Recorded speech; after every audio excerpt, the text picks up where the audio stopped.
नमस्कार, myself Kamal Kishore Bhatt and welcome to Kamal education point. दुनिया की चौथी सबसे बड़ी इकोनॉमी और यूरोप की सबसे बड़ी इकोनॉमी जर्मनी के रिसेशन में जाने के बाद यूरोप के 20 और देश रिसेशन की चपेट में आ गए हैं। आप देख सकते हैं द गार्जियन का आर्टिकल है, eurozone sinks into recession as cost of living crisis takes toll. 20 nations of Eurozone dips into recession, economy shrinks by 0.1% in January to March। यानी कि यूरोजोन की 20 और कंट्रीज रिसेशन में आ गई हैं। बहुत सारे प्रश्न आपके दिमाग में बन रहे होंगे।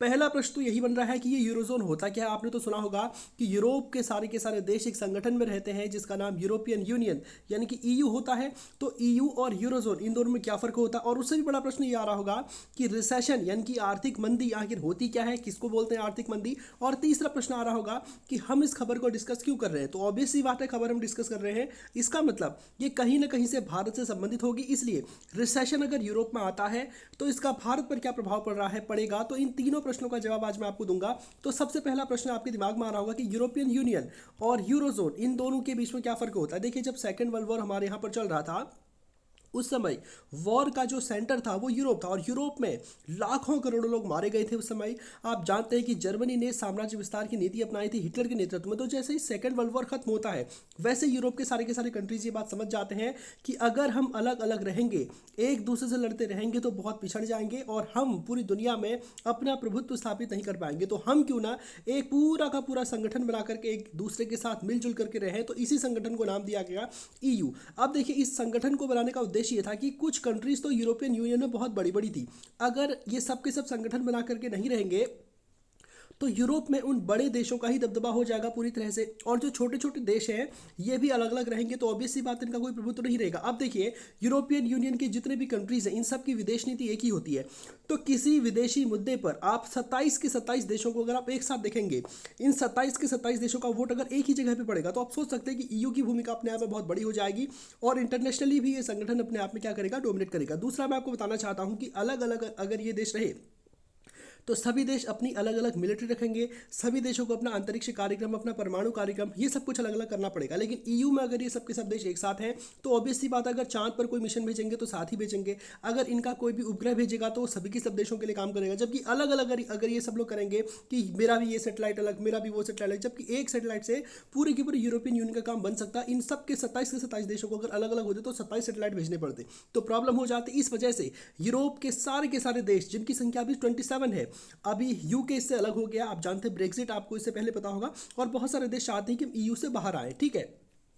तो यूरोपियन यूनियन का कॉन्सेप्ट तो आप समझ पाए होंगे। अब देखिए, आप सोच रहे होंगे कि यूरोपियन यूनियन की सारी कंट्रीज एक साथ मिलजुल करके रहती हैं, सबकी विदेश नीति एक है, ठीक है। इनकी एक पार्लियामेंट भी होती है, ठीक है। उस पार्लियामेंट में सभी देशों के अपने अपने प्रतिनिधि होते हैं, इनकी कोड भी एक ही होती है। जो अगर दो अलग अलग देशों के बीच में जो 27 के 27 कंट्रीज हैं, ऑब्वियस सी बात है कभी सीमा विवाद हो सकता है, कभी कोई टैक्स से रिलेटेड डिस्प्यूट हो सकता है। तो उसके सॉल्व करने के लिए यहाँ पर एक कोड भी बनी है जो फैसले देती है, जो बाध्यकारी होते हैं। तो ये सब कुछ हो रहा है। तो आपके दिमाग में आ रहा होगा क्या इन 20 के 20 देशों की 27 के 27 देशों की करेंसी भी एक ही है। तो देखिए, ऐसा नहीं है, सब कुछ इनका सेम है लेकिन करेंसी अलग अलग है। देखिए, यूरोप में ऐसा है ना, यूरोप में मेनली जो करेंसी चलती है उसका नाम है यूरो, क्योंकि यूरोप के पहले दो शब्द भी यूरो होते हैं तो याद करना भी बहुत आसान है। जैसे भारत की करेंसी रुपी है, चाइना की युआन है और रशिया की आप जानते हैं रूबल है। ठीक इसी तरह से जो यूरोप है उसकी करेंसी है यूरो। तो यूरोपियन यूनियन के जो 27 कंट्रीज है इसमें से 20 देश यूरो को एज ए करेंसी एक्सेप्ट करते हैं कि हम अपने देश में यूरो चलाएंगे, जबकि 7 देश ऐसे हैं जो यूरो को एज ए करेंसी एक्सेप्ट नहीं करते। ये कहते हैं कि ठीक है, हम यूरोपियन यूनियन का हिस्सा हैं लेकिन हम इंडिपेंडेंट कंट्री हैं और यूरो को एक्सेप्ट करने की वजह से हमारे देश की जो महंगाई है वो नियंत्रित करने का अधिकार यूरोपियन यूनियन यानी कि यूरो पर निर्भर हो जाएगा। और हम नहीं चाहते हैं कि ऐसा हो, क्योंकि देश की महंगाई को नियंत्रित करने के लिए जो मॉनेटरी पॉलिसी होती है उसमें वहाँ की करेंसी का सबसे बड़ा योगदान होता है कि हम कितनी करेंसी प्रिंट करेंगे, कितनी हम डिस्ट्रॉय करेंगे। तो ये सब कुछ अपने आप में चलता है। तो यूरोपियन यूनियन के 27 देशों में से जो 20 देश एज अ करेंसी एक्सेप्ट करते हैं यूरो को, उन 20 देशों को कहा जाता है यूरोजोन। अब आप समझ चुके होंगे कि यूरोपियन यूनियन और यूरोजोन में क्या फर्क होता है। यूरोपियन यूनियन क्या है, 27 देशों का समूह है और इन 27 देशों में से 20 देश यूरो को एज ए करेंसी एक्सेप्ट करते हैं और वो 20 देश अब रिसेशन की चपेट में आ गए हैं जहां पर यूरो चल रहा है। इसका मतलब क्या है कि कहीं ना कहीं प्रॉब्लम क्या है, करेंसी में, यूरो करेंसी में। और दूसरा और भी बहुत सारे कारण इसमें होंगे। तो पहला प्रश्न तो क्लियर हो गया कि यूरोजोन क्या होता है, यूरोपियन यूनियन और यूरोजोन में क्या फर्क है। दूसरा प्रश्न है रिसेशन। देखिए, रिसेशन यानी कि आर्थिक मंदी क्या होती है। तो सबसे पहले मैं डेफिनेशन के तौर पर बताऊंगा और बाद में इसको समझाऊंगा कि इसका मानव के जीवन पर क्या प्रभाव पड़ता है। देखिए, जैसे हमारे देश है, पिछले साल हमारी इकोनॉमी लगभग 3.2 ट्रिलियन डॉलर के आसपास थी। इस साल हमने 7.7% ग्रोथ रेट अपने देश में दर्ज, सॉरी 7.2% हमने ग्रोथ रेट दर्ज की थी। तो इस साल हमारी इकोनॉमी कितनी हो जाएगी, जीडीपी कितनी हो जाएगी, आप 3.2 ट्रिलियन का 107.2% निकाल दीजिए, जो जितना भी रिजल्टेंट आपका आएगा लगभग 3.5 ट्रिलियन के आसपास, 3.3 के आसपास, तो वो हमारी इकोनॉमी होगी। यानी कि इस साल हमारी इकोनॉमी बढ़ी है 7.2%। लेकिन कुछ देशों में ऐसा भी हो जाता है कि पिछले साल उनकी इकोनॉमी जित रही थी, इस साल उनकी जो ग्रोथ रेट है वो नेगेटिव होगी, यानी कि उनकी इकोनॉमी ग्रो करने की जगह नीचे चलेगी। तो इसी स्थिति को रिसेशन कहा जाता है। और जब दो लगातार फाइनेंशियल क्वार्टर, देखिए जो हमारा जो ये होता है ना, जो वित्तीय वर्ष होता है, आप जानते हैं इसको 4 भागों में हम लोग बांट देते हैं। ठीक है, ये पूरा का पूरा ईयर है तो इसको 4 भागों में, जनवरी टू मार्च हो गया, उसके बाद अप्रैल टू मई हो गया, इस तरह से 4 अलग अलग भाग होते हैं इसके।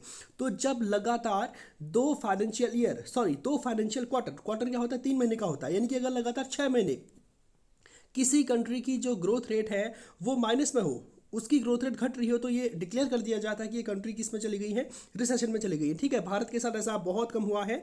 हमारी जीडीपी, हमारे देश में पब्लिक इतनी ज़्यादा है और डिमांड इतनी ज़्यादा है सामान की, गुड्स की, कि रिसेशन में जाने का प्रश्न ही नहीं उठता है। ठीक है, हालांकि आने वाले समय में ऐसा हो सकता है, हालांकि अभी रिसेशन की संभावना हमारे देश में बिल्कुल भी नहीं है।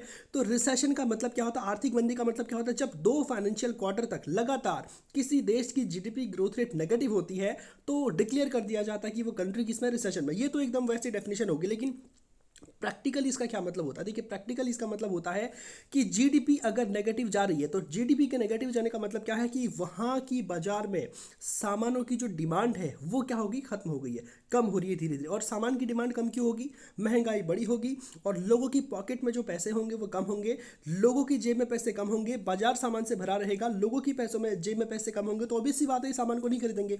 सामान नहीं खरीदेंगे तो क्या होगा, इन कंपनी जो मैन्युफैक्चरिंग वहाँ पर हो रही है वहाँ पर डिमांड कम आएगी, तो मैन्युफैक्चर कम करेंगे तो वहाँ पर ऑब्वियस सी बात है बहुत सारे लोग बेरोजगार हो जाएंगे। अगर कंपनी में मैन्युफैक्चरिंग होगी ही नहीं तो वो अपने इंप्लॉयज़ को टर्मिनेट कर देंगे अपनी जॉब से। तो इससे स्थिति क्या हो जाती है, इन्फ्लेशन वहाँ पर बढ़ जाती है, बेरोजगारी वहाँ पर बढ़ जाती है, लोगों की जेब में जो पैसे होते हैं वो लगातार घटते रहते हैं और यही स्थिति को बोलते हैं इन्फ्लेशन। ठीक है, इसी स्थिति को बोलते हैं रिसेशन, आर्थिक मंदी।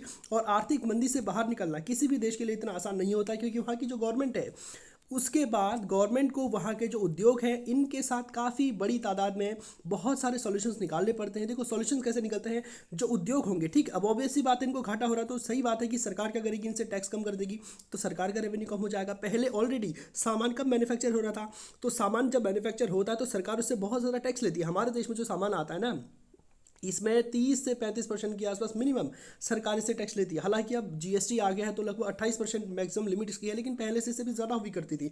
लेकिन जो दुनिया से इंपोर्ट हो रहे हैं उनमें तो भारत सरकार पहले जीएसटी लगता है, उसके बाद टैरिफ ऊपर से लगता है, तो वहाँ पर तो 50% से ऊपर मामला चला जाता है।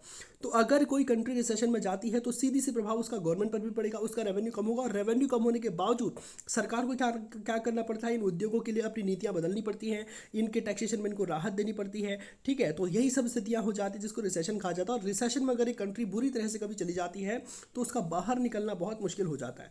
ठीक है, तो जो जर्मनी में रिसेशन आया था उससे पहले क्या हुआ था कि जो आईएमएफ है, ठीक है, the IMF predicted that UK would enter into recession this year and Germany wouldn't. देखो आईएमएफ का ये कहना था कि यूरोप का एक ही देश, यूनाइटेड किंगडम, ठीक है, ये रिसेशन में आ सकता है, जर्मनी के रिसेशन में आने के कोई चांसेस ही नहीं है। लेकिन इसका क्या हुआ, ठीक अपोजिट हुआ।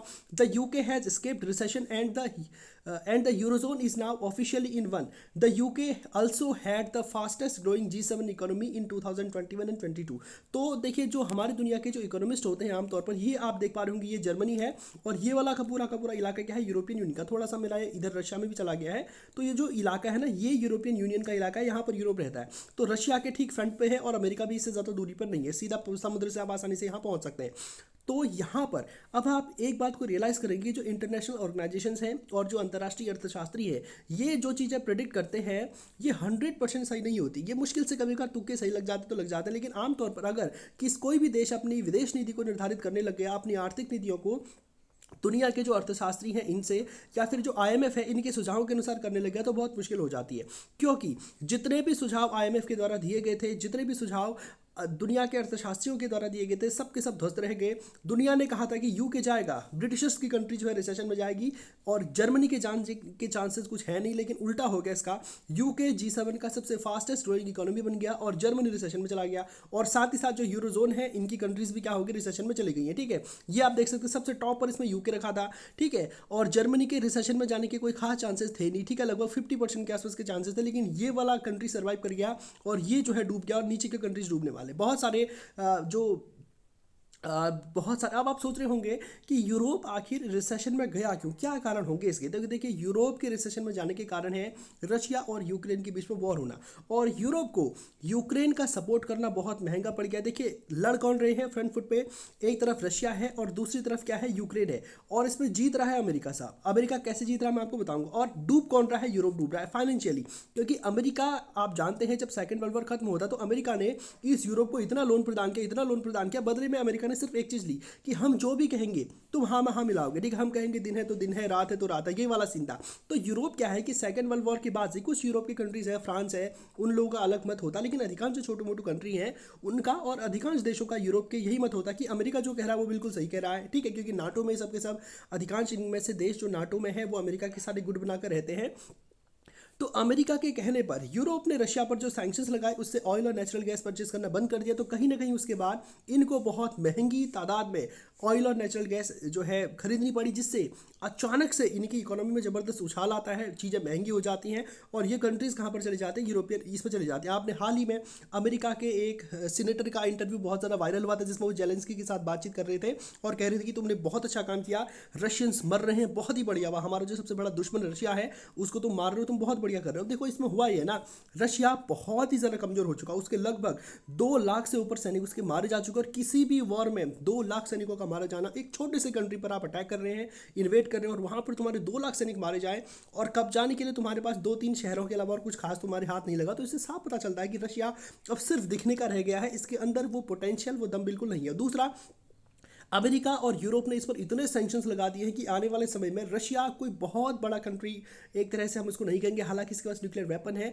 और चाइना से भी ज़्यादा वेपन, और इन चीज़ों के मामले में चाइना से कहीं ज़्यादा आगे रशिया। उसके बावजूद रशिया यूक्रेन में इतनी बुरी तरह से फंस गया, और इस सब के कारण क्या है, अमेरिका है। अमेरिका और यूरोप ने इतना ज़्यादा फाइनेंशियल एड यूक्रेन को कर दिया, इनकी मिलिट्री को बहुत सारे हथियार दे दिए, इनको ट्रेनिंग दी, इतना जोरदार तरीके से खड़ा कर दिया यूक्रेन को रशिया के सामने कि रशिया न तो जीत पा रहा है ना हार पा रहा है। जीत क्यों पाएगा, क्योंकि 2-3 ही शहर है, अब पीछे आ जाएगा तो ऑब्वियस सी बात है पूरी दुनिया में थूथ होगी। दूसरी, पुतिन, रशिया के जो प्रेसिडेंट व्लादिमीर पुतिन है, इनकी कंट्री में इनके लोग भी पुतिन की नीतियों से काफ़ी परेशान हो चुके। एक कारण जिसका ये है कि जो पुतिन है उनकी वो बहुत लंबे समय से सत्ता पर बने हुए हैं, और कहीं ना कहीं जिस तरह से 2 लाख सैनिकों का मारा जाना, वहाँ के लोगों में बहुत ज़्यादा गुस्सा है, क्योंकि अगर किसी भी कंट्री के सोल्जर्स अगर मर जाते हैं फालतू में एक वॉर में, तो बहुत बुरी स्थिति वो अपने आप में होती है। तो 2 लाख सैनिक मारे गए, तो वहाँ की पब्लिक भी पूछ रही है, बहुत सारे लोगों को तो पता ही नहीं है पुतिन ने तो अभी तक युद्ध में कितने सैनिक मारे गए हैं उनके आंकड़े तक नहीं बताए, कौन कहाँ है, लोगों को पता नहीं, जिनके बच्चे आर्मी में जॉब करते थे वहाँ पे उनको पता ही नहीं है कि उनके बेटे हैं, जिंदा है कि नहीं है, मर गए, कुछ पता नहीं है। तो ये स्थितियाँ यहाँ पर हो रही हैं, और यूरोप ने जो फाइनेंशियल एड यूक्रेन को दिया, इसकी कीमत अब यूरोप चुका रहा है रिसेशन में जाने की वजह से, क्योंकि इनकी इकोनॉमी में, इनके देश में कुछ होता नहीं है। ठीक है, ठंडी पड़ती है और इनके लिए बहुत बड़ी प्रॉब्लम हो जाती है। तो दुनिया के बहुत सारे अर्थशास्त्री कह रहे हैं कि अब यूएस में भी रिसेशन आ सकती है, क्योंकि यूएस ने इतना पैसा यूक्रेन में बहा दिया है कि इतने ज़्यादा हथियार खरीद करके यूक्रेन को दे दिए हैं कि यहाँ पर भी महंगाई अपनी चरम सीमा पर पहुँच रही है, और हो सकता है कि यूएस भी रिसेशन में चला जाए। हालांकि बहुत सारे अर्थशास्त्रियों का ये मानना है कि यूएस रिसेशन में नहीं जाएगा, कुछ का मानना जाएगा, डेफिनेटली जाएगा। हालांकि आगे होता क्या ये तो समय बताएगा। और सबसे बड़ा प्रश्न आपके दिमाग में आ रहा होगा कि इंडिया का क्या होगा, क्या इंडिया में भी रिसेशन आ सकता है। देखिए, इंडिया में रिसेशन के आने के बहुत कम चांसेज हैं। दूसरा, लेकिन इंडिया प्रभावित होगा और बुरी तरह से प्रभावित होगा रिसेशन में जाने के। क्यों?